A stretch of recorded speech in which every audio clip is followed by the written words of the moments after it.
Katika kipindi cha mwezi Machi hadi Aprili 2025, Mamlaka ya Kudhibiti na Kupambana na Dawa za Kulevya DCEA kwa kushirikiana na vyombo vingine vya dola imefanya operation katika mikoa ya Dar es Salaam, Shinyanga, Tabora, Tanga, Songwe, Mbeya na Arusha na kufanikisha kuzuia tani 14 za kemikali bashirifu zilizokuwa ziingizwe nchini kinyume cha sheria, kukamata pipi pakti 10 za pipi zilizotengenezwa kwa kutumia bangi zenye uzito wa gramu 174.77, kukamata kilogramu 4568 za dawa mbalimbali za kulevya, kuteketeza ekari 178 za mashamba ya bangi na kushikilia magari 7, pikipiki 5 na bajaji 1 vilivyokuwa kwenye uhalifu huo.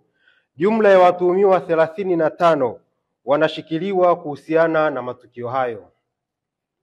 Mamlaka kwa kushirikiana na Bodi ya Kimataifa ya Kudhibiti Dawa za Kulevya Duniani INCB, yani International Narcotic Control Body, na mamlaka nyingine za udhibiti tulifanikiwa kubaini na kuzuia kilogramu 4,000 za kemikali bashirifu ya aina ya 1-bos-4-piperidone na kilogramu 10,000 za kemikali aina ya acetic anhydride zilizokuwa ziingizwe nchini kutokea bara la Asia bila kuwa na vielelezo vinavyoonesha matumizi ya kemikali hizo hapa nchini.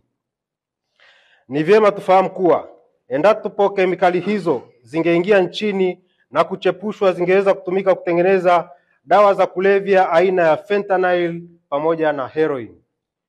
Mathalan, kilogramu 4,000 za kemikali aina ya 1-bos-4-piperidone zinaweza kutengeneza kilogramu 8,000 za dawa za kulevya aina ya fentanyl. Matumizi ya kiasi hicho cha dawa za fentanyl ambazo zingezalishwa zingeweza kusababisha vifo kwa watumiaji takribani bilioni 4, ikizingatiwa kwamba kilogramu 1 ya dawa hizo inaweza kusababisha vifo vya watu 500,000 kutegemea na uzito, afya na historia ya mtumiaji. Mathalan, miligramu 2 inaweza kusababisha kifo cha mtu mmoja. Kemikali aina ya acetic anhydride pamoja na matumizi mengine halali inaweza kutumika katika mchakato wa kutengeneza dawa za kulevya aina ya heroin. Hivyo kiasi cha kilogramu 10,000 zilizozuiliwa kingeweza kutumika kutengeneza kilogramu 3,704 za heroin. Aidha, kemikali hiyo inaweza kutumika kuzalisha kemikali zingine bashirifu ambazo zinaweza kutumika kuzalisha dawa za kulevya aina ya mandrax pamoja na methamphetamine. Uchunguzi wa kina kwa kushirikiana na taasisi za kimataifa unaendelea ili kubaini mitandao zaidi ya usafirishaji haramu wa kemikali bashirifu zinazoweza kuchepushwa na kutengeneza dawa za kulevya. Katika operations zilizofanyika katika mkoa wa Mbeya, tulimkamata Herbert Kwila, raia wa Uganda mwenye hati ya kusafiria namba B00132399 na mmiliki wa kampuni ya Hoxwell Lux Tualimo, akiwa na pakti 10 za pipi zilizotengenezwa kwa mazao ya bangi yenye viwango vikubwa vya sumu aina ya tetrahydrocannabinol THC vinavyofikia 92%. Ukamataji huo ulikwenda sambamba na ukamataji wa gari ndogo aina ya Mercedes-Benz yenye namba za usajili MG 33 BMGP iliyokuwa inasafirisha pipi hizo kuingia nchini ikitokea nchini Afrika ya Kusini.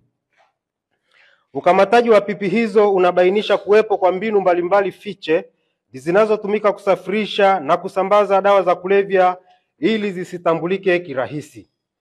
Kitendo cha kutengeneza pipi zenye kiwango kikubwa cha sumu aina ya THC ni ushahidi wa aina ovu ya uhalifu kulenga kuharibu vijana ambao ndio nguvu kazi ya taifa. Aidha, katika tukio jingine mkoani Mbeya, tulikamata kilogramu 1,658 za skanka na kilogramu 122.7 za bangi zilizokuwa zinaingizwa nchini kutokea nchini Malawi. Operations zilizofanyika mkoani Dar es Salaam zilifanikisha ukamataji wa kilogramu 220.67 za dawa za kulevya aina ya skanka katika kata ya Chanika zikiwa zimefichwa chooni, huku kilogramu 11 zikikamatwa kivukoni eneo la ukaguzi wa mizigo kwenye bandari ya kuelekea Zanzibar. Aidha, katika operations zilizofanyika katika mkoa wa Arusha, Tanga na Manyara, tulikamata kilogram 733.74 za dawa za kulevya aina methamphetamine, kilogram 91.62 za heroin, kilogram 662.84 za mirungi zilizoingia nchini kutokea nchini Kenya, kilogram 115.05 za bangi pamoja na kuteketeza ekari 2 za mashamba ya bangi. Vile vile, operations zilizofanyika katika wilaya ya Uyui na Nzega mkoani Tabora zilifanikisha kukamata kwa dawa za kulevya aina ya bangi kilogram 845 na kuteketeza ekari 176 za mashamba ya bangi. Kadhalika, kilogram 98.35 za dawa za kulevya aina ya bangi zilikamatwa katika operation zilizofanyika wilaya ya Kahama na Shinyanga.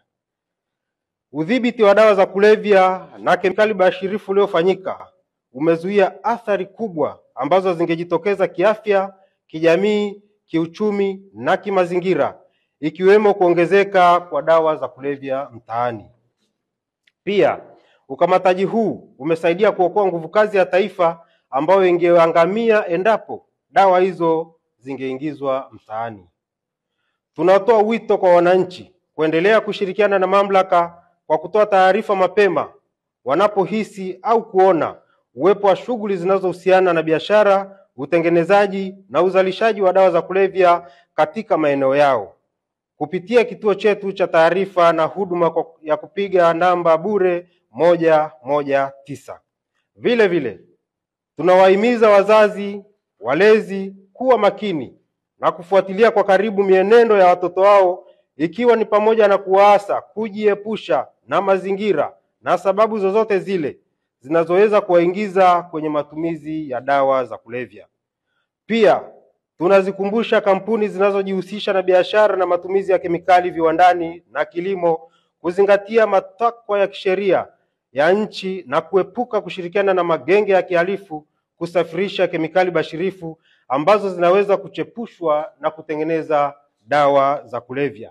Habari hii inatokea jijini Arusha, inahusiana na hoteli ya kimataifa ya Parrot Hotel. Hoteli hii ina hadhi ya nyota 4 ya ukweli iliyopo Kaloleni jijini Arusha. Jengo lake ni la ghorofa lenye floor 13, vyumba 116 vya kulala vyenye hadhi tofauti tofauti. Hapa kuna executive suite, junior suite, executive, standard bedroom, double deluxe na twin bedroom. Parrot Hotel ndani yake ina migahawa miwili. Mmoja ni maalum kwa ajili ya kupata kahawa za aina zote. Sehemu ya pili ni ya kupata chakula pekee. Hapa kuna bar maalum yenye swimming pool iliyopo floor ya 3. Kuna kumbi za mikutano kubwa 2 na kumbi ndogo kwa ajili ya vikao. Katika Afrika Mashariki, Parrot Hotel kwa sasa ni hoteli ya mfano kutokana na ubora wa huduma zake.